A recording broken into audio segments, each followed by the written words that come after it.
Bismillahirrahmanirrahim. Assalamualaikum warahmatullahi wabarakatuh. Hamdan wa syukran lillah amma ba'd. Hadirin wal hadirat jamaah salat tarawih yang insyaallah dimuliakan oleh Allah Subhanahu wa taala. Seperti biasa, sebelum kita mendengarkan ceramah tarawih dan dilanjutkan dengan salat tarawih secara berjamaah, kami dari panitia Amalia Ramadan akan menyampaikan beberapa informasi. Informasi yang pertama terkait saldo keuangan Amalia Ramadan. Untuk saldo kemarin sebesar Rp152.680.000.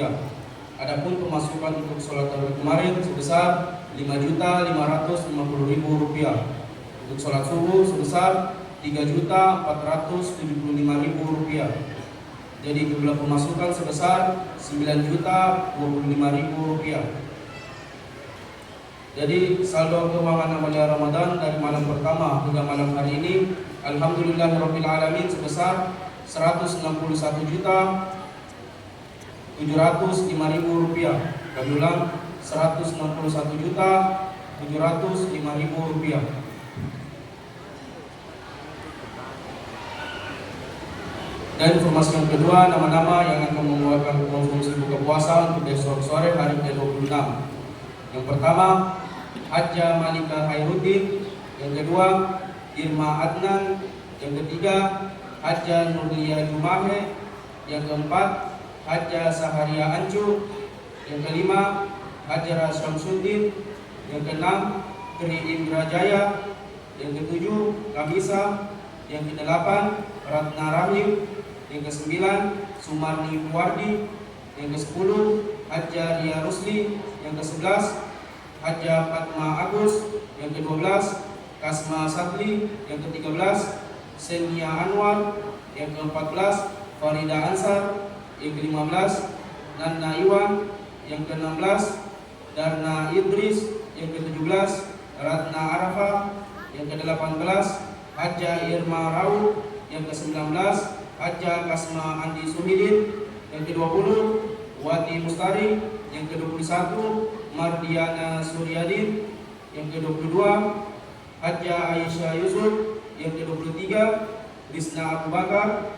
Yang ke-24, Hajjah Bolo Hasim. Yang ke-25, Hajjah Hasna Bahri. Yang ke-26, Nurmi Imran. Yang ke-27, Hajjah Niar Anwar. Yang ke-28, Hajjah Ati Saharuddin.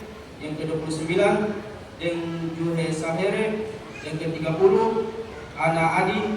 Yang ke-31, Tenda Rahim. Dan yang terakhir ke-32, Bini Usman. Itulah nama-nama yang akan membawakan konsumsi buka puasanya untuk besok sore hari ke-26. Sebelumnya kami dari panitia Amalia Ramadan mengucapkan banyak terima kasih kepada para jemaah yang telah membawakan konsumsi buka puasanya untuk tadi sore. Semoga amal ibadahnya dilipat gandakan oleh Allah Subhanahu wa taala. Amin amin Allahumma amin. Dan informasi yang terakhir yang akan membawakan ceramah tarawih pada malam hari ini yang terhormat Al-Ustaz Dr. Muhaimin SSY MSOS. Untuk imam tarawih yang terhormat Al-Ustaz Haji Abdul Rahman. Untuk imam witir yang terhormat Ananda Alif Rahmatullah. Demikian yang dapat kami sampaikan. Kurang dan lebihnya mohon dimaafkan. Wassalamualaikum warahmatullahi wabarakatuh.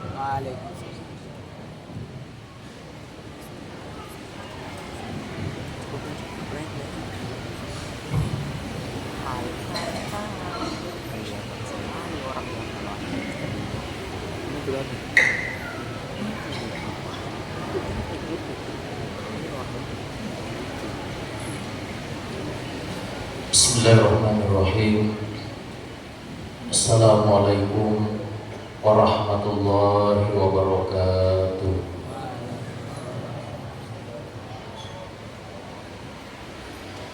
Alhamdulillah wa syukurillah wassalatu wassalamu ala rasulillah wa ala alihi wa ashabihi wa mawala.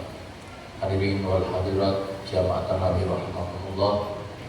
Pertama-tama mari sama-sama kita bersyukur kepada Allah Subhanahu wa taala dengan melafazkan kalimat hamdalah alhamdulillahirabbil alamin. Selanjutnya sama-sama kita bersalawat kepada junjungan kita Nabi Muhammad beserta keluarga, sahabat dan seluruh umatnya. Allahumma sholli wa sallim wa barik ala sayyidina Muhammad wa ala alihi wa ashabihi wa ummatihi ajma'in. Amma ba'd. Alhamdulillah, subhanallah, kami mendengar tadi jumlah celengan sampai 9 juta. Alhamdulillah, mari sama-sama kita membaca surah Al-Fatihah. Semoga dengan berkahnya apa-apa yang kita sumbangkan untuk pembangunan masjid ini diterima oleh Allah, dilipat gandakan pahalanya, dan harta yang tersisa semoga diberkahi oleh Allah Subhanahu wa taala.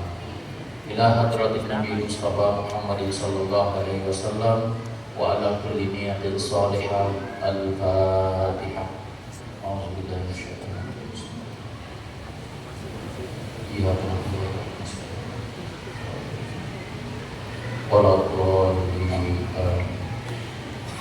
terima kasih. Bismillah. Insyaallah pada malam ke-26 ini kami ingin membahas salah satu ayat yang berbunyi A'udzubillahi minasyaitonir rajim. Ya ayyuhalladzina amanu taqullaha wal tanzur nafsum ma qaddamat lighad wattaqullaha innallaha khabirun bima ta'malun. Subhanallah.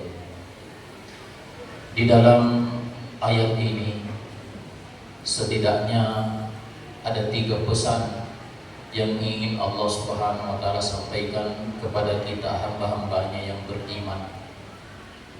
Yang pertama, Allah Subhanahu wa taala menyampaikan kepada kita hamba-hambanya yang beriman agar supaya kita tidak cukup dengan keimanan, akan tetapi juga sekaligus kita menjadi hambanya yang bertakwa. Mengenai penjelasan tentang apa itu takwa, sesungguhnya kami sudah pernah membahasnya di Jumat kedua bulan suci Ramadan tahun ini. Namun demikian kami membahasnya kembali, akan tetapi hanya kesimpulannya saja. Apa yang dimaksud dengan takwa? Kami ambil 2 pendapat. Yang pertama, berdasarkan hadis dari Ubay bin Ka'ab, takwa itu adalah sikap kehati-hatian kita menggunakan fasilitas yang dipinjamkan oleh Allah Subhanahu wa taala untuk kita gunakan dalam kehidupan ini. Fasilitas apa yang dimaksud? Adalah diantaranya anggota tubuh kita, mulai dari tangan, kaki, mata, hidung, mulut, telinga. Jika kita menggunakannya secara hati-hati, dalam artian hati-hati jangan sampai digunakan untuk hal-hal yang tidak diridhoi oleh Allah Subhanahu wa taala, maka pada saat itu kita sudah menjadi hamba Allah yang bertakwa. Yang kedua, pengertian dari Ibnu Qayyim Al-Jauziyah yang mengatakan bahwa takwa itu adalah rasa takut meninggalkan perintah Allah, juga sekaligus rasa takut melakukan apa yang dilarang oleh Allah Subhanahu wa taala. Kami ulang. Takwa adalah rasa takut meninggalkan perintah Allah dan juga rasa takut mengerjakan apa yang dilarang oleh Allah Subhanahu wa taala. Sehingga dengan demikian kita bisa mengambil poinnya, sesungguhnya ada pada rasa takut kita mengerjakan yang dilarang dan rasa takut meninggalkan yang diperintahkan. Hadirin wal hadirat jamaah tarawih rahimakumullah. Pesan yang kedua yang ingin Allah Subhanahu wa taala sampaikan kepada kita orang beriman di dalam ayat tersebut, Allah Subhanahu wa taala mengatakan wal tanzur nafsum ma qaddamat lighad. Hendaklah, kata Allah Subhanahu wa taala, masing-masing di antara kalian, setiap orang di antara kalian memeriksa bagaimana persiapannya untuk dia gunakan kelak nanti di hari esok. Hari esok apa yang dimaksud oleh Allah Subhanahu wa taala di dalam ayat ini? kata ulama mufassir kita, yaitu hari kiamat. Bagaimana Bapak Ibu sekalian persiapan kita untuk nanti kelak di hari kemudian kita gunakan? Bagaimana dengan sholat yang kita lakukan selama berpuluh-puluh tahun? Kira-kira sudah bisakah kita gunakan membuka pintu surga Allah? Bagaimana dengan puasa Ramadan yang selalu kita lakukan tiap tahun? Apakah sudah mampu membuat kita memperoleh babur rayyan, salah satu pintu surga? Bagaimana dengan zakat kita? Baik itu zakat mal ataupun zakat fitrah. Apakah benar-benar zakat mal kita khususnya betul-betul telah dikeluarkan zakatnya? Oleh karena kenapa? Sholatnya orang yang tidak beres zakatnya, kata Nabi SAW, itu tergantung di atas kepalanya dan langit. Artinya apa? Sholatnya kita tidak akan diterima oleh Allah Subhanahu wa Ta'ala jikalau zakat kita tidak beres. Maka dari itu, jamaah tarawih rahimakumullah, pesan ini sesungguhnya Allah Subhanahu wa Ta'ala ingin mewanti-wanti kita, memberikan sebuah warning, peringatan. Hai hamba-hambaku yang aku kasihi, hai hamba-hambaku yang aku cintai, bagaimana persiapan kalian dengan hari kiamat? Bagaimana persiapan kalian dengan adanya nanti yaumul hisab? Apakah persiapan kalian sudah matang atau seperti apa? Oleh karena seperti kita ketahui, satu hari di akhirat nanti itu jika dibandingkan dengan dunia berdasarkan ayat Al-Quran itu sama dengan 1000 tahun. Jadi 1000 tahun kita hidup di dunia ini itu perbandingannya hanya satu hari di akhirat kelak. Yang artinya apa? Ini sesungguhnya memberikan sebuah informasi kepada kita bahwa di dunia ini adalah kehidupan sementara. Kapan-kapan kita tidak maksimalkan kehidupan kita di dunia ini untuk kemudian digunakan nanti kelak di hari kemudian yang merupakan kehidupan kekal, maka tentunya kita akan termasuk orang-orang yang merugi. Imam Syafi'i, Bapak Ibu sekalian pastinya sering mendengar nama ini. Salah satu imam yang kita ikuti banyak sekali pendapatnya, banyak sekali fatwa-fatwanya. Beliau memang layak untuk kita ikuti karena sepanjang hidupnya, sekalipun hanya kurang lebih 50 tahun, tapi hampir-hampir semua hidupnya digunakan untuk apa? Kalau bukan menulis kitab, beliau menggunakannya untuk menuntut ilmu. Sehingga sangat-sangat wajar kalau kemudian kita mengikuti pendapatnya. Dan juga sangat mengherankan jika kemudian banyak hari ini yang mengaku dirinya sebagai ulama, lalu kemudian merendahkan Imam Syafi'i yang menghabiskan waktunya untuk agama Allah Subhanahu wa Ta'ala. Ada apa dengan Imam Syafi'i? Ternyata disebutkan di dalam beberapa kitab bahwa ketika Imam Syafi'i ini sedang berada dalam satu fase di mana beliau sedang sakaratul maut, beliau berkata kepada sahabat-sahabatnya yang hadir pada saat itu, "Wahai sahabat-sahabatku, berdasarkan perasaan yang saya rasakan saat ini, tidak lama lagi kita akan berpisah.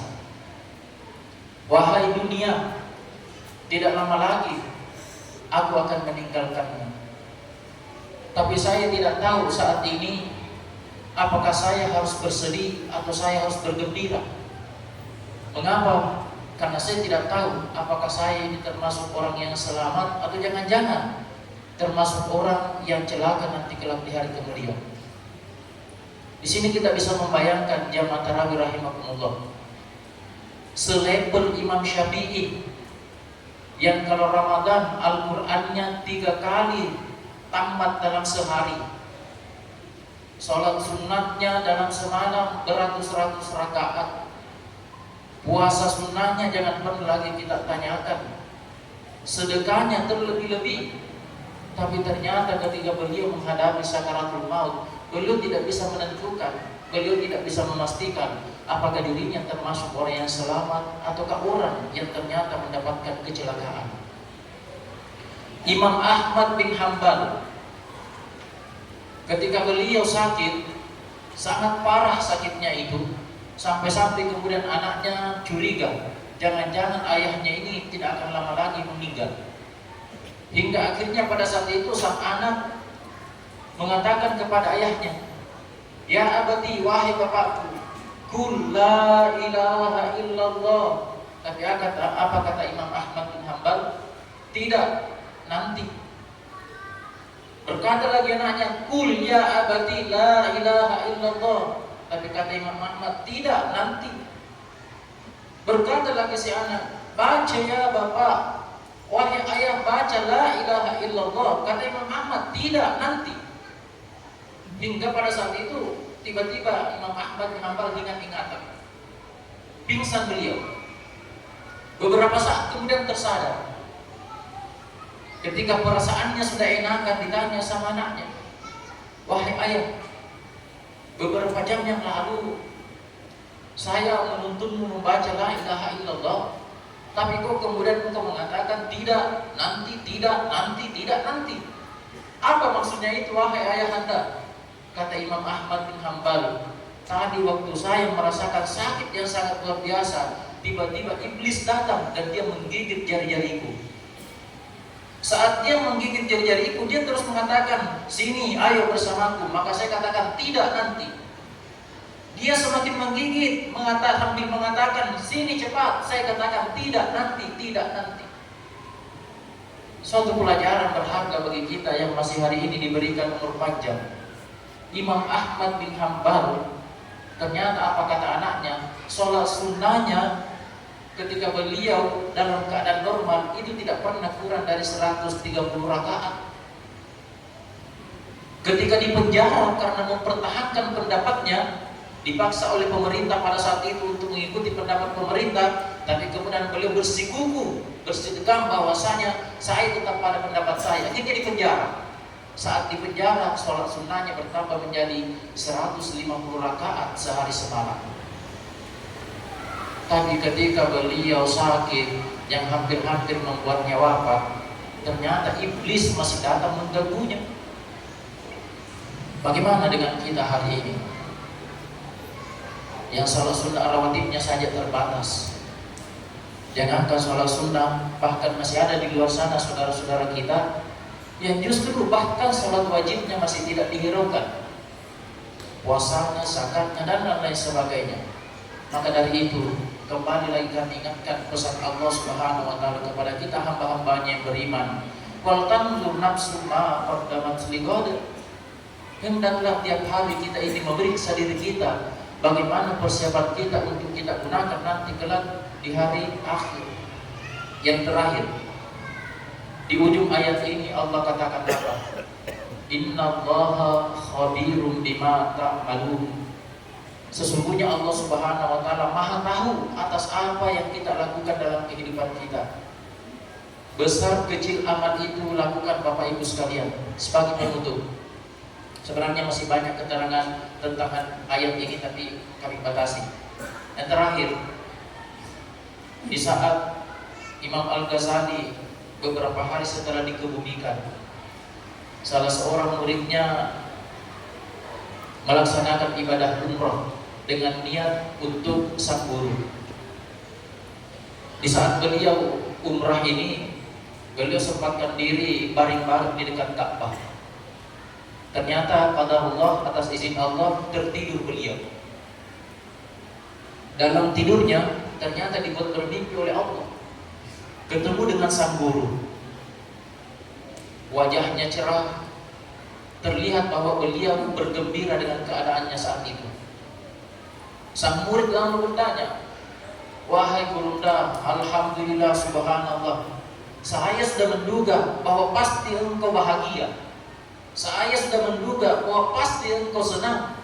Kenapa?" Kata Imam Al-Ghazali, "Karena engkau adalah termasuk hamba Allah Subhanahu wa taala yang pahalanya pastinya akan mengalir terus-menerus. Bagaimana tidak? Kitabnya beliau berpuluh-puluh. Setiap ada orang yang membaca dan mengamalkannya, pasti beliau memperoleh pahalanya. Belum lagi dengan sholat sunnahnya, belum lagi dengan puasanya, belum lagi dengan amal-amalnya yang lain. Sehingga kata muridnya, pasti engkau berbahagia wahai guru." Tapi apa kata Imam Al-Ghazali Jama'at-Tarawi rahimahumullah? Bukan itu semua wahai muridku yang membuatku bahagia. Lantas si murid ini bertanya, lalu apa wahai guru? Kata Imam Al-Ghazali, yang menyebabkan hari ini saya diberikan keistimewaan, kelebihan, kesenangan seperti yang saat ini saya rasakan, oleh karena pernah suatu ketika saya menulis sebuah kitab. Ketika sementara menulis sebuah kitab, tiba-tiba ada seekor lalat yang hinggap di tinta yang saya gunakan menulis. Karena saya mengetahui, saya memahami bahwa lalat ini sedang meminum tinta, saya pun menghentikan menulis kitab, membiarkan si lalat ini meminum tinta sampai dia kenyang. Ternyata hanya gara-gara tinta itu yang diminum oleh seekor lalat yang membuat saya diberikan kesenangan dan kebahagiaan seperti saat ini. Apa poinnya Bapak Ibu sekalian? Dimanapun kita berada, dalam kondisi apapun kita, ketika ada kesempatan untuk beramal, beramallah tanpa pernah memandang enteng kecil amal yang kita lakukan. Karena kenapa? Kita tidak tahu amal yang mana yang kita lakukan yang membuat Allah merahmati dan meridai kita. Demikian yang sempat kami sampaikan pada kesempatan ini. Mudah-mudahan memotivasi kita untuk semakin beramal hingga akhirnya amal-amal yang kita lakukan membuat Allah ridho dan merahmati kita. Amin amin ya rabbal alamin. Terima kasih atas segala perhatian. Mohon maaf atas segala kekurangan. Akhirul kalam, Allahu musta'an. Wassalamualaikum warahmatullahi wabarakatuh.